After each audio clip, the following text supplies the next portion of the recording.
Salut tout le monde, bon ben comme vous voyez il fait chaud, il fait beau. Vive l'Espagne, vive Ibiza. 1er novembre. Et ben il fait super beau. Bon je suis pas tout seul sur le spot. Mon camion qui est là, et puis là-bas il y a un camping-car, un fourgon, le fourgon de mon pote. Les flics viennent de passer, ils ont regardé, ils sont repartis, ils ont rien dit, c'est cool. Et le camping-car qui est là-bas, c'est ceux qui s'étaient pris l'été dernier, je sais plus si c'était l'été dernier ou celui d'avant. Ils s'étaient garés là où je suis moi. Ils s'étaient pris 750 € d'amende parce qu'ils avaient un vélo contre le camion et qui perdait un petit peu d'eau sous le camion. Voilà. Bon, il y a vachement de vent. Je vais essayer de mettre mon téléphone dans le tapis de yoga. Comme ça, on m'entendra peut-être un petit peu mieux. Ouais, non, c'est pas pratique en fait, quoi. Et je crois que plus je descends en fait en haut de la falaise, il y a toujours un petit peu de vent. Donc voilà, petite vidéo du jour pour vous rappeler d'apprendre à sauter. Super important de toujours faire des sauts dans le vide. J'ai jamais fait de vidéo sur ma session de vie en Amérique du Sud, en Bolivie.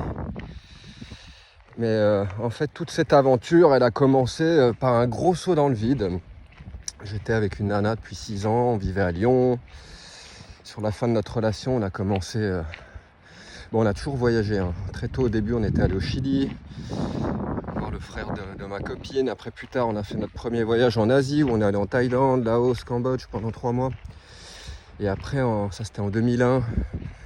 Et en 2003, l'Inde, le Népal, l'Inde, où j'ai passé...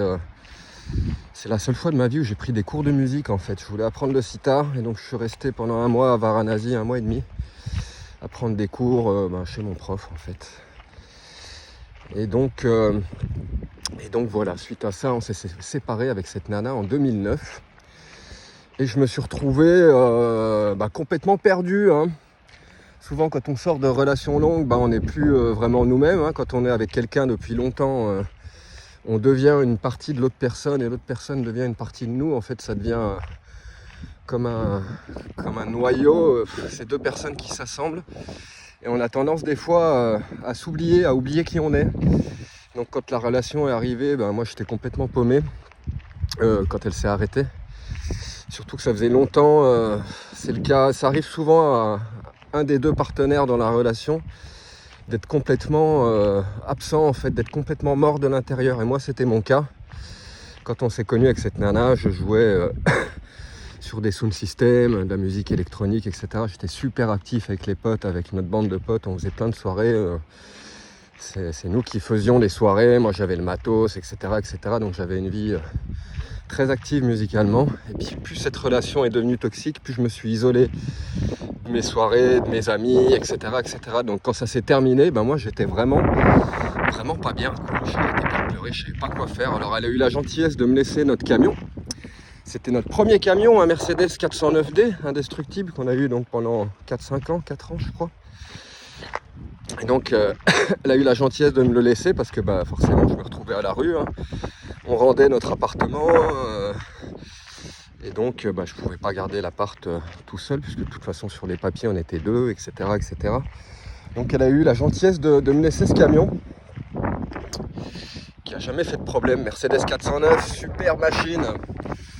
Et donc est arrivé l'été, et puis en été, j'avais des amis qui ont un gros label de musique chill out ambiante à Lyon qui s'appelle Ultima Records, et on devait se retrouver en Grèce. Donc moi j'allais faire un premier festival en Italie, le Sonica, et après je devais prendre le bateau pour traverser et les rejoindre en Grèce. Et donc ça a été mon premier grand saut dans le vide, mon premier grand voyage en camion seul. Avec les instruments, hein, j'ai pris les platines, j'ai pris mon sitar. Et donc je fais un gros saut dans le vide. Je ne savais pas du tout comment ça allait se passer, je ne savais pas trop où j'allais. Je suivais un petit peu les festivals de l'été. Et donc tout ce passage de ma vie, ça a vraiment été un saut dans le vide intégral. Et puis comme on dit, hein, c'est pas la chute qui est importante, c'est la manière dont on atterrit en fin de compte. Donc même si à ce moment-là j'étais complètement paumé, eh ben, je ne le savais pas encore, mais je prenais le chemin préféré de l'univers pour t'envoyer des choses, des opportunités, des synchronicités, de la magie, etc. etc. C'est quand tu sais pas trop où t'en es, où tu vas, mais que tu prends quand même la décision d'y aller et que tu sautes dans le vide, qu'il se passe toujours des choses, magiques. Et donc voilà, à ce festival en Italie, j'ai rencontré un couple d'Israéliens, jouaient du sitar un petit peu tout le temps, là où il y avait moins de musique. Ils adoraient ça, on est devenus potes, et puis bon, bah après ils m'ont proposé d'aller à l'Ozora Festival en Hongrie, un gros festival psychédélique. Et donc bon, bah, le Sonica c'est fini en Italie, on a pris la route ensemble pour l'Italie, pour la Hongrie. Alors moi là j'étais détruit, j'arrêtais pas de pleurer dans mon camping-car, je roulais en pleurant, mon ex me manquait trop. Puis eux c'était pas vraiment un couple, c'était plus des amis avec des droits. C'est-à-dire qu'en festival, bah lui il avait toujours plein de nanas, elle aussi elle faisait sa vie avec les mecs, etc. Mais quand ils voyageaient ils étaient à moitié ensemble. Alors là c'était bizarre parce que moi quand je conduisais, elle était souvent à côté de moi, et puis elle posait sa main sur ma cuisse, elle me faisait des bisous, lui il était à côté. Puis il s'en foutait, même au contraire il était content parce que moi ça m'aidait à retrouver un petit peu le moral et puis à déconnecter un petit peu de ma souffrance et de ma tristesse. Donc c'était cool. Et donc bah, on a fait la route jusqu'en Hongrie. Bah, moi, à moitié du chemin, j'ai commencé à grincer un peu des dents parce que je payais tout seul, le gasoil, l'autoroute, etc., etc. Je leur ai dit, bon, les cocos, il faudrait peut-être participer. C'était deux personnes qui faisaient de l'art de rue. En fait, ils faisaient de la danse acrobatique, des portées, etc., avec un fond musical. Ils m'ont dit, non, mais t'inquiète pas. Alors, effectivement, au bout d'un moment, ça m'a gonflé. Mais bon, on s'est arrêté en Slovénie, à Ljubljana. Et là, effectivement, ils ont fait leur show. Et en 1 heure, ils ont récolté 200 balles. Et ils ont pu payer leur partie de gasoil, etc., etc. Donc j'ai été agréablement surpris. Et après, voilà, on est arrivé à l'Ozora Festival pour mon premier grand saut dans le vide. Que je ne savais pas encore. En fait, quand on est arrivé la veille. Moi, je me suis endormi. Eux, ils sont allés se coucher supposément dans leur tente. Mais quand je me suis réveillé le lendemain matin, ils n'étaient plus là, ils n'étaient plus au camion. Ils avaient disparu. Je fais, bah merde. Et donc ils sont arrivés quelques heures plus tard, ils m'ont fait allez go, on a tous des entrées gratuites, ils connaissaient un des organisateurs.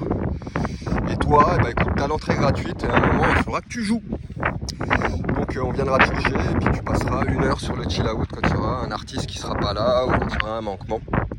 C'était dit. Donc on est arrivé, j'ai retrouvé les Italiens que j'avais connus aussi au Sonica. Une bande d'Italiens super sympa. Il y avait tout un sous-système qui était posé à l'entrée de l'Ozora. Et ça c'était super cool parce que ça m'a permis de connecter mes platines, mon sitar et de préparer un DJ set avec sitar que j'allais jouer sur le chill out. Alors c'était le méga saut dans le vide. Vous imaginez pas comment, je maîtrisais pas cet instrument du tout à ce moment-là. Je mixais pas de chill out ambiante, moi je mixais de la progressive, de la psy-trance, de la dark psy, de la forest, etc. etc. Et donc j'ai préparé un set avec instruments et platine, donc je mixais, quand je mettais une chanson, je prenais tout de suite le sitar, j'accompagnais la chanson, avant qu'elle s'arrête, je retournais sur les platines pour faire le changement de chanson. Donc non seulement c'était un saut dans le vide parce que c'était la première fois que je faisais ça, mais chez moi j'avais jamais fait ça, c'était un test en temps réel. C'était sur des genres musicaux que je maîtrisais pas. Mais bon, moi ça a toujours été ma facilité en tant que Sagittaire, le saut dans le vide. Je fais toujours gaffe à cet endroit-là parce que je suis déjà tombé sur les fesses avec ma guitare dans le dos. J'ai la guitare dans le dos, le sac, le tapis de yoga.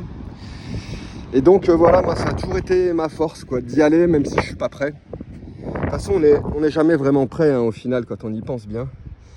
Il y a des choses auxquelles on peut pas se préparer. Et ce qui m'est arrivé à ce moment-là, je pouvais pas m'y préparer. Après il y avait tout mon bagage, mon expérience musicale derrière qui fait que je pouvais me permettre de faire le saut dans le vide et puis ça a marché. Il y a eu plein d'applaudissements, plein de retours, etc. Et ça a fait mouche alors qu'en fait c'était pas préparé, c'était fait sur le tas.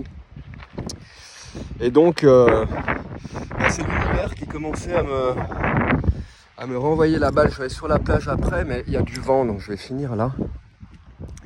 Et c'est l'univers qui m'envoyait des signes. De toute façon, quand tu es sur le chemin, que tu sais pas où tu vas et qu'il commence à se passer des choses comme ça, ça veut dire que tu es sur le bon chemin, ou tout du moins tu es sur ton chemin et que tu as pris une route et il va commencer à se passer des choses. C'est ça que je trouve le plus beau de vivre en camping-car par rapport à la maison, les appartements. C'est qu'il nous arrive des aventures, on est en mouvement en permanence. Et pour l'univers, c'est très simple d'envoyer des personnes, des opportunités, des changements. Des choses qui seraient beaucoup plus compliquées à toucher en étant sédentaire. Et donc c'est à partir de là que s'est enclenché toute ma nouvelle vie, en fin de compte.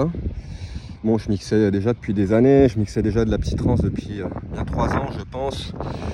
Et puis de festival en festival, le Prélat en Hongrie, ça m'a envoyé avec les mêmes personnes qui m'ont trouvé des entrées pour aller jouer au Transylvania Koning en Roumanie. Donc derrière ce festival-là, je suis parti en Roumanie. J'ai joué sur le dance floor, sur le main stage du Transylvania à la fin de l'été. Et ça m'a amené sur l'Amérique du Sud. Alors c'est marrant parce que la conjointe, la nana de laquelle je me séparais à cette époque-là, elle était partie en Amérique centrale. Je crois qu'elle était en Équateur. Et après, elle allait partir dans le nord, aux États-Unis, avec son mec, qui était aussi son ex, personne avec qui elle était avant moi, et elle est retournée avec lui après. Ça m'avait bien foutu les boules. D'ailleurs, paix à son âme, là, ce mec qui était très gentil, il est mort du cancer il n'y a pas longtemps, j'ai vu sur internet. Et donc, voilà, moi, l'univers a commencé à me faire des signes pour l'Amérique du Sud aussi, puisque les contacts que j'ai faits pendant cet été-là m'ont permis de jouer déjà en Argentine, en arrivant, dans un petit festival, mais il y avait plein d'artistes qui n'étaient pas encore très connus à cette époque-là, mais qui aujourd'hui sont tous super connus. Et après, ça m'a envoyé sur l'Universo Paralelo au Brésil. Je mettrai peut-être des vidéos de l'Universo Paralelo, même si la musique c'est complètement saturé, il y a une qualité audio qui est dégueulasse. À cette époque-là, on n'avait pas les mêmes téléphones, le même matos. Et donc là, rebelote, quoi. Je suis allé à l'Universo Paralelo au Brésil sur la plage. On est arrivé bien 3 semaines avant le festival pour bosser avec l'équipe. Donc on s'est intégré avec l'équipe, etc. Et moi je leur ai dit, quoi. Il y avait une guitare d'ailleurs qui traînait à ce moment-là dans le quartier des travailleurs. J'ai joué quelques fois. Ça faisait très longtemps que je n'avais pas retouché une guitare.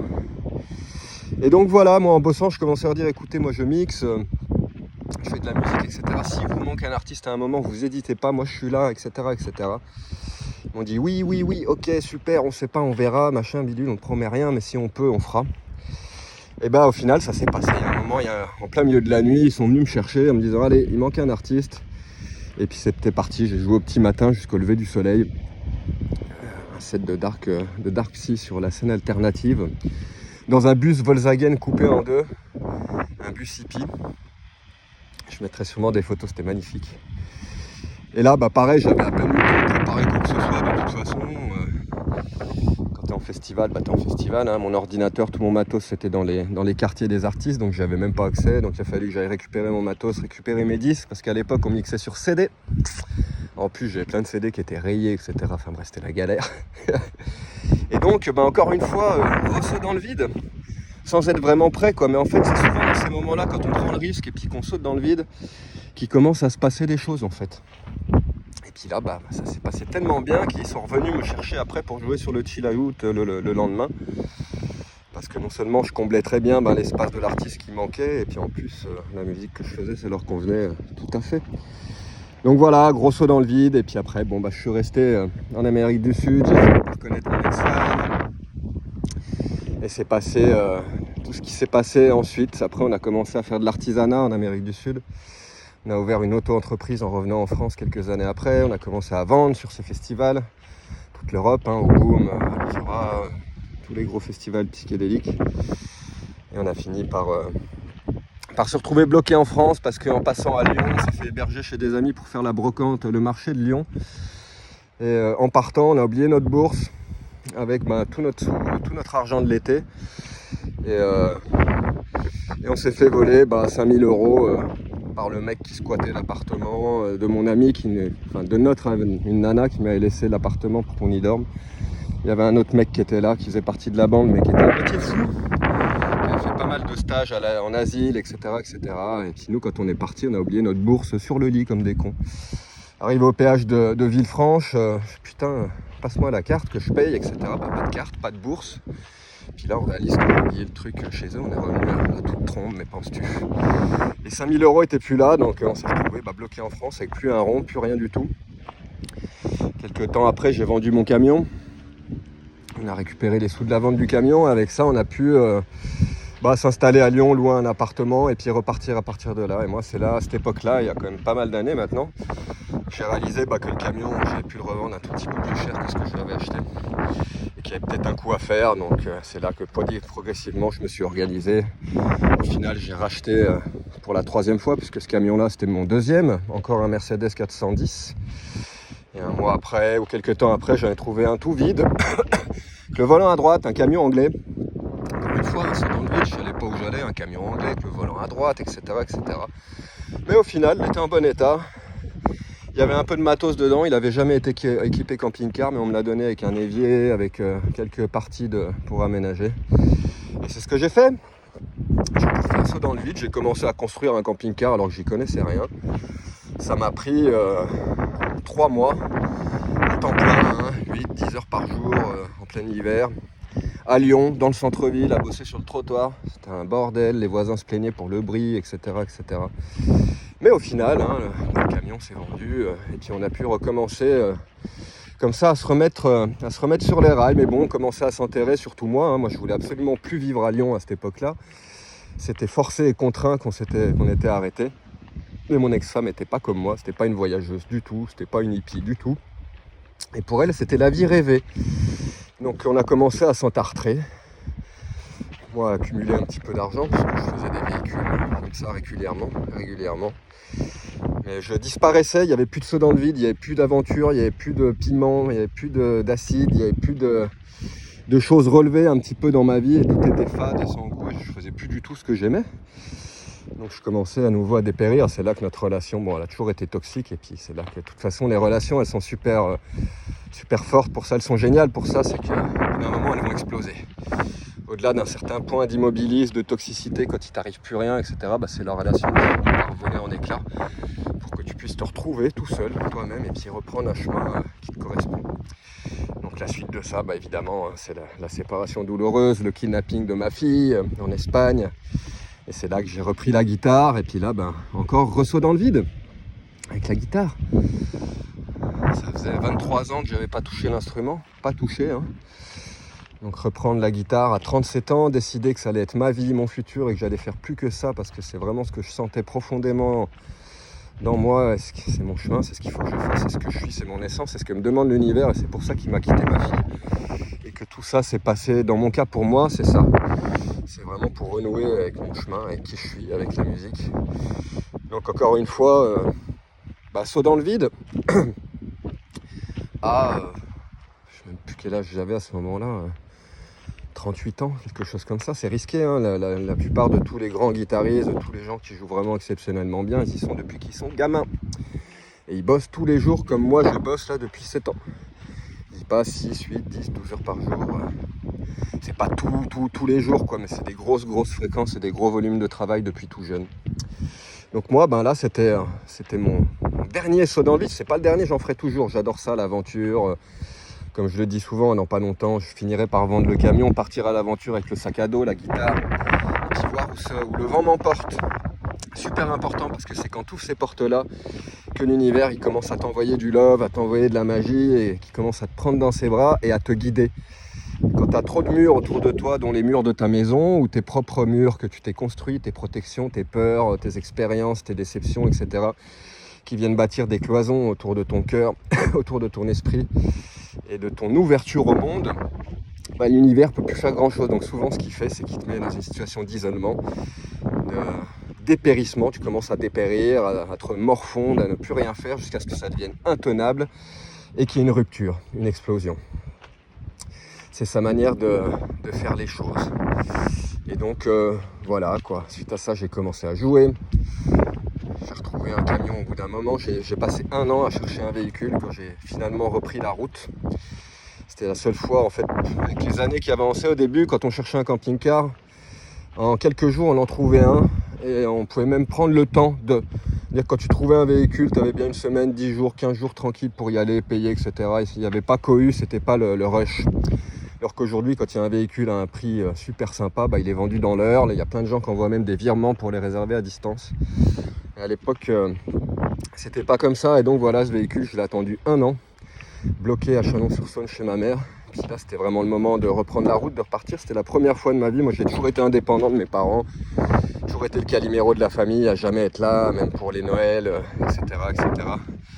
Donc ce passage divorce, énorme dépression, destruction totale de tout ce que j'avais construit avec cette nana, de la personne que j'étais devenue. Ça a été dur, long, douloureux, parce que y avait ma fille au milieu. La perte de ma fille, ça a été très très très compliqué à acquiescer, à digérer. Et au final, dès que j'ai pu, quand j'ai retrouvé un véhicule, c'est parti, j'ai pris la route. Je suis parti dans le sud de l'Espagne avec mon camping-car et l'univers, c'est parti. Il a commencé à envoyer des fleurs dans tous les sens, des occasions, des rencontres, des concerts, des propositions, etc.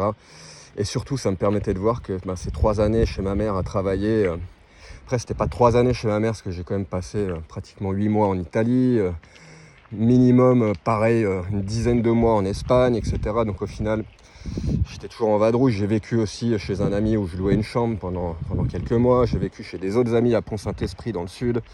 Donc sur ces 3 ans, j'ai dû passer grand maximum 1 an et quelques mois chez elle. Mais ça a été quand même une grosse période de reconstruction.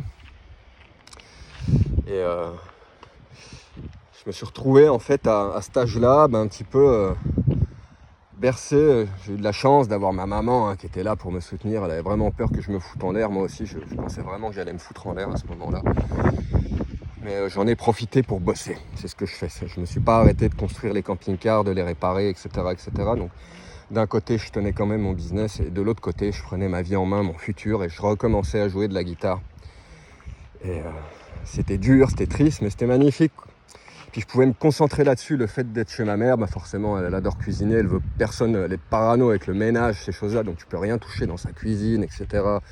Les vêtements, c'est pareil, donc au final, c'est elle qui gère tout ce qui est bouche, laver les vêtements, etc., etc. Ce qui est génial, parce que moi, ça m'a permis de me concentrer énormément sur la guitare. Et donc voilà, et après dans ce périple, je suis descendu au sud de l'Espagne. À la fin de l'hiver, je suis remonté en France, en mars-avril, je crois, ou mai, pour aller faire le Son Libre Festival dans le sud. Puisque c'est mes amis d'Ibiza, Sumeria Decoration, qui faisaient depuis toujours les décorations des main stage de tous les festivals de la planète. Je les ai contactés, ils faisaient la déco de ce festoche. Ils m'ont envoyé une invite. Puis moi, je lui ai dit, comme je fais toujours, écoute, je vais venir te rejoindre quelques jours avant, vous filer un coup de main pour bosser un petit peu avec vous, c'est cool. Donc je suis monté, je suis allé, on a passé un super moment, super festoche. Et après, j'ai repris la route avec le belge de l'équipe, Simon, mon pote. On s'est arrêté chez Francis, un mec que j'avais connu avec Simon, Rapten, tous les gens de Sumeria au Brésil, à l'Universo Paralelo en 2009, le festival où j'ai joué. Passé chez lui, il vivait à côté d'Uzès, je crois, dans ce coin-là, à côté du Gardon. Et chez lui, on a fait une soirée, vin, machin, la petite collègue, etc. Et puis au final, nous, on dormait dans le camion. Donc lui, il dormait dans le lit en suspension au-dessus du poste de pilotage. Puis moi, j'ai commencé à jouer, comme je fais toujours, pendant que lui, il dormait, quoi. Puis le lendemain, il m'a dit, mais Ben, faut que tu viennes jouer Ibiza, nom de Dieu, quoi. Donc voilà, après, il est reparti. Moi, je suis descendu faire l'Isis Festival dans les Cévennes. Suite à ça, je suis parti en Ariège voir un peu les potes. Puis il y avait un Rainbow en Ariège, en haut d'une montagne. Donc je suis passé voir, même si c'est pas trop mon délire, Rainbow. Je suis juste passé, je suis allé faire l'après-midi, puis après je me suis dit, allez, mais c'est le moment de te barrer, vas-y. J'ai contacté mon pote, il m'a fait, écoute, si tu viens, c'est maintenant, on est presque fin juillet, la saison, elle est déjà à moitié entamée, c'est le moment, quoi. Donc voilà, ressaut dans le vide, j'avais jamais pris le bateau avec le camion, Barcelone, je déteste ça. J'avais jamais fait de concert officiel de guitare, j'étais pas prêt à jouer de la guitare à ce moment-là, ça faisait 3 ans que je jouais. Mais bon, saut dans le vide, je partais à Ibiza pour aller faire des concerts, lui il devait faire mon manager, trouver des dates, des lieux, etc. pour me faire jouer. Et encore une fois, voilà, j'ai pris le risque, je suis allé, je suis monté sur scène alors que j'étais pas prêt, je savais même pas ce que j'allais jouer parce que je suis en impro en permanence, donc avec le stress, forcément, t'as moins d'inspiration, mais quand bien même, ça l'a fait, ça a marché. Et donc, voilà, faut prendre des risques. La vie, elle est faite pour ça, pour prendre des risques, elle n'est pas faite pour rester devant ton ordinateur, devant ta télé, à la maison, avoir aucun autre contact avec les humains que quand tu vas faire tes courses, quand tu vas chercher ton pain, quand tu vas parler à ton banquier. Faut prendre des risques, faut sortir, faut partir à l'aventure, faut faire des kilomètres. Enfin, il faut. Dans mon cas, je vais pas dire il faut, toi-même, il n'y a que toi qui sais ce qu'il te faut et ce qui est bon pour toi. Mais moi, il me semble avoir compris que quand même, c'est super sain pour l'esprit de se déplacer, de prendre des risques, de s'aventurer, à oser, à essayer, à rêver, Parce que des fois, on a l'impression de ne pas être prêt, mais en fait, on n'est jamais prêt. Tu seras jamais prêt à 100% et sûr que ça va marcher comme tu veux, que ton concert va se passer comme tu veux, que ton aventure, ton voyage, il va marcher comme tu veux, tu sais pas. Donc tu prends le risque, tu sautes. Et de toute façon, tous les chemins mènent à Rome. Pas pour rien qu'elle existe cette expression, c'est qu'en fin de compte, c'est du mouvement qu'il faut. Le mouvement, c'est un des principes, c'est une des forces vitales de l'univers, quoi. Donc quand toi, l'univers, il aime pas les choses redondantes, cycliques, qui tournent en boucle, fermées. Il aime les spirales exponentielles qui se développent. Donc quand toi, tu es fermé dans ta boucle, dans ta petite vie, qui t'a coupé du monde, de tes amis, ou du fun, de la musique, de ce que tu aimais faire quand tu étais jeune, quand tu étais adolescent, ou même quand tu avais 30 ans, etc., y a un gros souci, c'est le début de la mort, quoi. C'est là que va arriver plus tard les maladies, le cancer, les dépressions, etc., etc. Ou même, des fois les enfants, hein. Des fois, l'univers, ce qu'il fait, c'est aussi ça. Il fait, tu veux jouer à ça, mon kiki? Il va t'envoyer une nana super toxique avec laquelle tu vas avoir des enfants, etc., etc. Et derrière, tu n'auras même plus la possibilité de faire tout ça, de partir en voyage. Et encore, il ne faut jamais généraliser parce que tu peux toujours te démerder, quoi. Voilà, j'ai connu une nana ces jours-ci à Ibiza, qui vient de Kauai, à côté d'Hawaï. C'est marrant, comme la peintre que j'avais connue il y a quelques années. On a été ensemble l'année dernière. Et donc, elle, pareil, quoi. Elle vient des États-Unis à la base. Après, elle est partie à Kauai. Elle vient à Ibiza. Elle voyage avec son gamin. Elle a 30 ans. Elle n'est pas vieille, hein. 30 piges, toute seule avec le gamin à voyager. Elle est DJ, chanteuse. Donc, elle commence à chercher des endroits pour jouer, pour se produire à Ibiza, etc. Elle prend le risque. Plein de gens qui me disent, oui, mais les enfants, les machins, les trucs. Mais arrêtez. J'en connais plein. Regardez sur YouTube. Il y en a plein qui sont en famille avec les bus, les camions, etc. Et ici, c'est blindé. Ibiza, c'est l'île des femmes célibataires de 40-50 ans toutes seules avec les gamins. Elles sont aussi bien en maison qu'en fourgon, en camping-car, etc., etc. C'est pas parce que la vie t'a amené une nouvelle âme, un enfant qui est arrivé par ton billet, que tu peux plus rien faire et que c'est censé t'enfermer dans le système. Mais la vérité, c'est qu'aujourd'hui, les gamins, c'est l'autoroute, la porte ouverte pour te faire avoir par le système. En fait, une fois que tu as les gamins, aïe, aïe, aïe, tout est plus compliqué. Déjà, dès qu'ils naissent, il faut aller les vacciner. Moi, ma petite, elle n'était pas vaccinée. C'est pour ça que quand elle est née le 27 juillet, mois de septembre, on partait en Bolivie avec la gamine pour pas qu'elle se fasse vacciner à la naissance. Et que ça lui foute en l'air son système immunitaire. Et donc voilà. Après, ma femme l'a fait vacciner dans mon dos en Bolivie. Elle l'a mis à la garderie sans me le dire, etc. C'était une sacrée loustique, mon ex-femme. Mon Dieu, quelle horreur cette femme. Enfin bref. Ça pour dire que les enfants, souvent, les gens, ils se sentent désemparés parce que déjà, ils ont eu du mal à sortir du système ou à se démerder dans ce système toxique avant. Mais en plus, quand les gamins arrivent, t'as ça, t'as les vaccins, t'as l'école obligatoire, l'éducation, machin. Donc pour le coup, là, tu te retrouves les deux pieds ancrés dans le système, bien entartrés. Et ça demande encore plus d'énergie qu'avant de devenir nomade. Ou même sans devenir nomade, de continuer à faire des aventures, à partir 6 mois en vacances si tu as envie. Hein. Les gamins, tu les enlèves de l'école, hein, tu les amènes avec toi en Amérique du Sud ou en Asie. Ça se fait très bien, il n'y a pas de souci, mais c'est quand même toujours plus compliqué.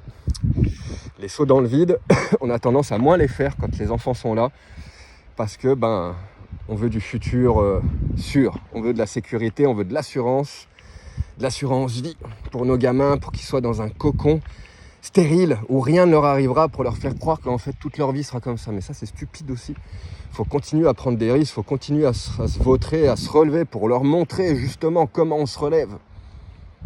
Ça leur évitera de faire des conneries. Mais si tu commences à avoir une vie toute aseptisée, à rentrer dans le cadre, à bien rentrer dans le moule, là, comme un gentil mouton parce que tu as des gamins, c'est ce qui peut t'arriver de pire. Tu finiras devant BFM TV à 80 ans à jouer au Scrabble tout seul dans ton salon, quoi. Attention, quoi, c'est super risqué, donc il faut essayer de garder un petit peu. Et là, je sais pas trop quel conseil donner à tous ces gens qui vivent en ville, particulièrement à la campagne, c'est plus simple. Moi, j'ai tellement d'amis qui vivent en ville, et je les vois, ils s'en rendent même pas compte eux-mêmes, mais sombrer dans cette noirceur, cette morosité ambiante.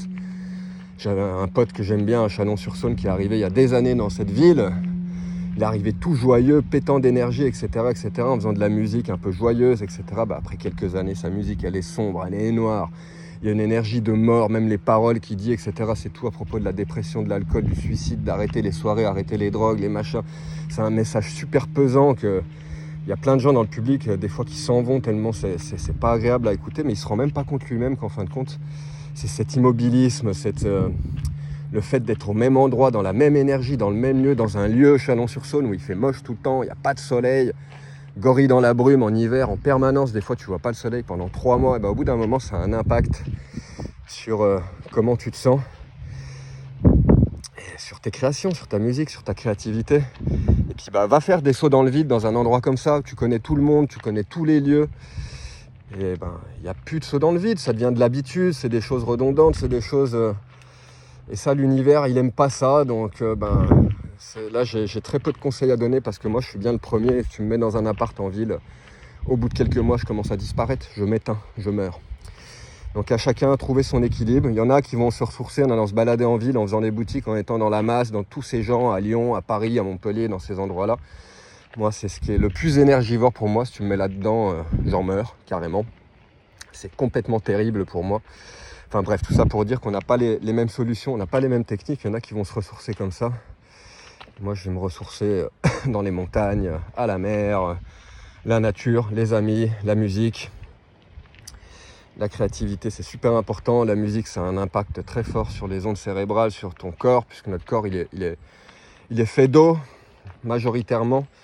Et on le voit bien à travers les études scientifiques, toutes les vidéos sur Internet, tu le vois, quand ils mettent de l'eau et qu'ils envoient du son dedans, elle fait plein de formes différentes. Puis dans ton corps, c'est pareil. En fin de compte, les vibrations de la musique, elles ont un très fort impact. Et c'est un impact physique qui est réel, qui est palpable, qui est vérifiable scientifiquement, sur l'eau qui circule dans ton corps, donc sur ton être en général, en fin de compte.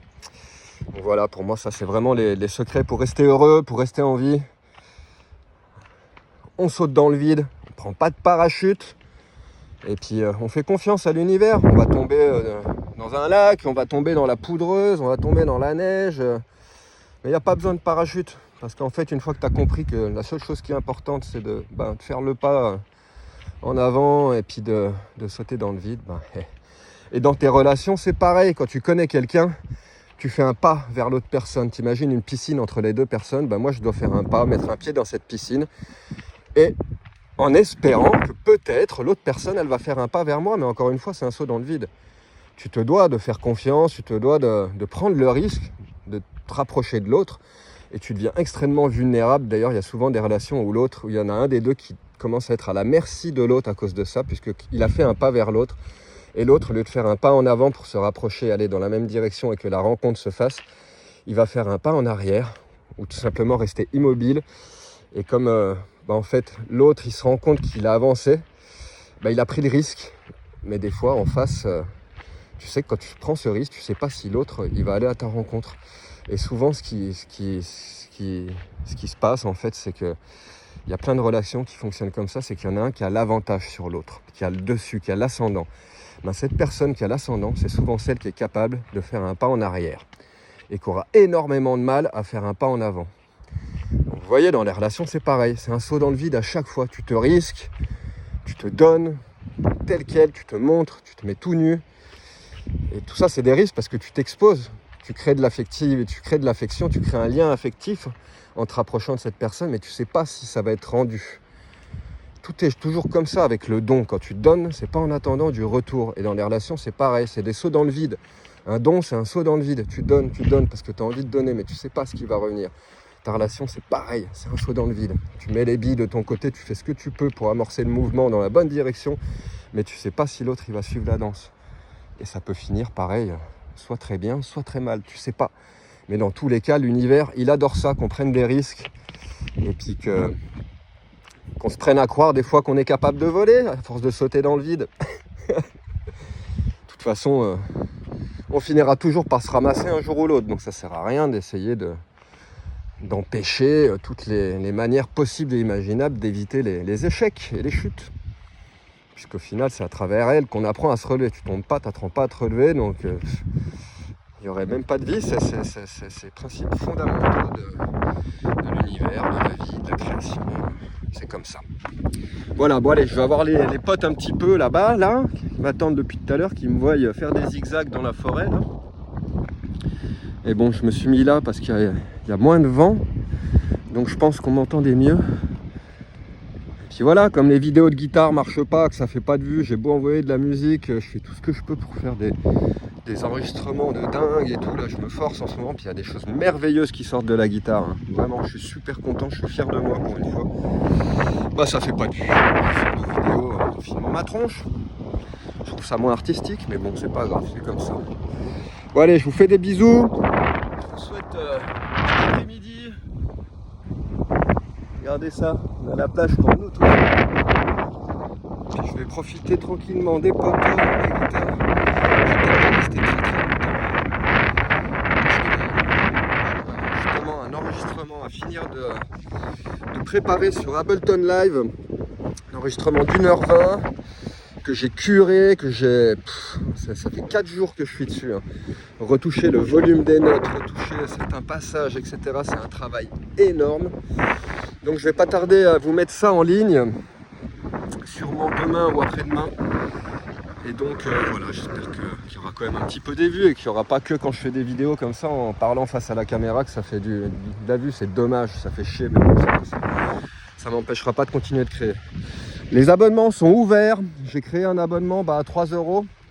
Les abonnés ils vont avoir accès à des vidéos en avant-première. Il y a certaines vidéos qui resteront privées pour les abonnés.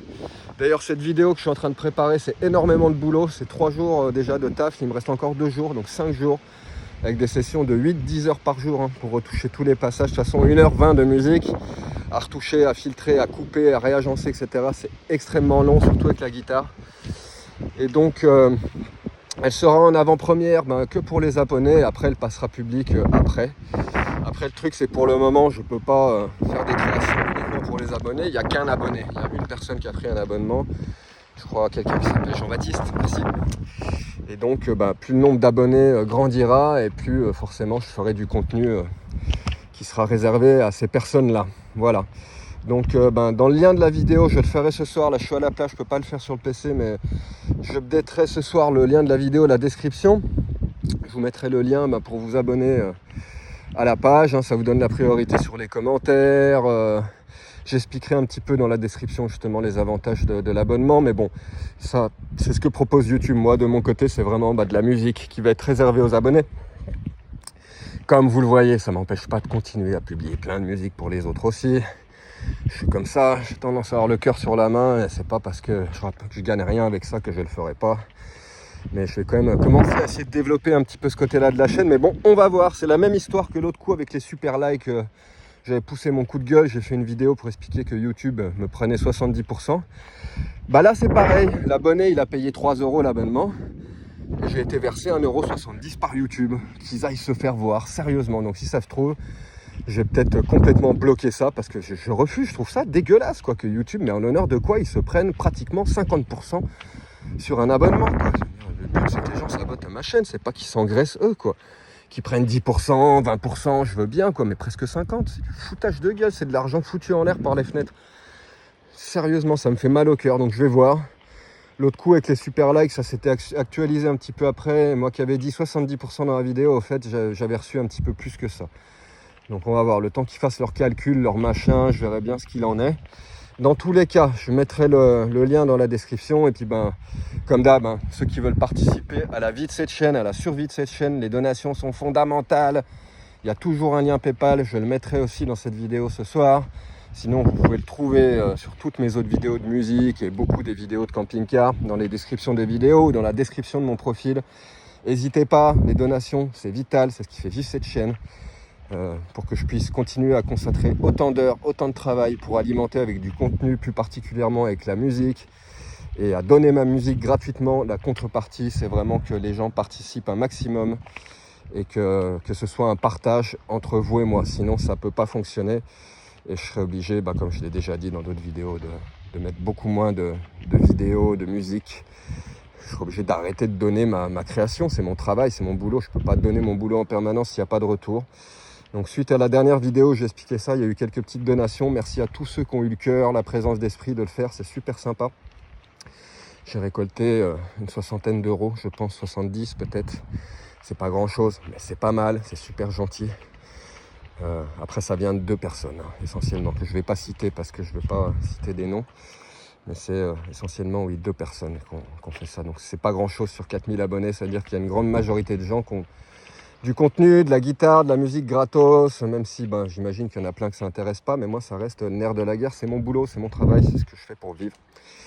Donc voilà, je verrai bien. Pour le moment, comme vous le voyez, je n'ai pas amorcé le changement, je n'ai pas changé quoi que ce soit. Je ne suis pas le genre à revenir en arrière sur mes idées, sur mes valeurs, sur mes concepts. Et je trouve ça tellement chouette cette histoire de partage que ma foi, je vais continuer à essayer de faire en sorte que ça marche de cette manière-là. Et puis faire effectivement cette partie pour les abonnés, pour qu'il y ait des personnes qui puissent s'abonner s'ils en ont envie.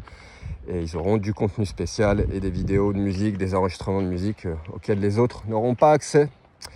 Voilà, il faut essayer et puis on verra bien comment ça se passe. Donc bah écoutez, voilà, je vous mets tous ces liens en description. Je vous souhaite une très très belle journée. Et puis et ben voilà, moi je vais aller me poser, profiter de la guitare, des amis et de mon après-midi. Et n'oubliez pas de sauter dans le vide, sérieusement. Sans parachute, sans parapente, un pied en avant et allez, c'est parti. Et t'essayes de te casser la gueule de la meilleure manière possible. Essaye de faire en sorte que ça soit artistique ta chute, ça peut être pas mal. Allez, des bisous à tous, prenez soin de vous, ciao.